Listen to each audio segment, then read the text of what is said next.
Ces gens-là qui ont construit tout ce qui existe sur la ZAD en ce moment, mais moi je serais fière qu'ils soient mes gosses. Hein. Ça franchement, il n'y a pas de souci.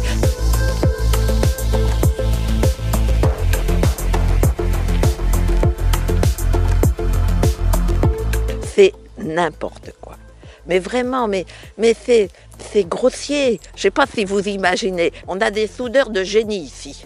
Mais vous les imaginez souder des lames de rasoir sur des boules de pétanque. Et en plus, alors, faire des tunnels. Bon, d'abord, nous, on passe pas par les en dessous, on passe par les champs quand on a à se déplacer. Deuxièmement, on a 30 cm d'humus et après c'est de l'argile. C'est-à-dire, si on faisait des tunnels sous la ZAD, il y aurait des taupinières monstrueuses partout. Les herses, elles sont où? Alors, les herses, c'est le champ. Enfin, ce qui est appelé herse, c'est le champ des bâtons. Il y a eu ce fameux serment des bâtons où on disait qu'en plantant notre bâton dans le sol de Notre-Dame-des-Landes, on prenait l'engagement collectif de le reprendre pour la défense s'il y avait besoin. On se prépare d'une certaine manière au pire, c'est-à-dire qu'on a amélioré notre connaissance de la ZAD, des circulations, on a appris des techniques par exemple pour s'échanger des informations, ce genre de choses si vous voulez, et on n'a pas appris à casser du flic, c'est eux qui nous cassent.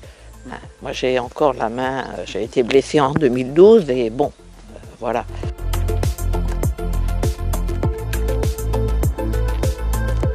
Moi, je ferai comme j'ai fait en 2012.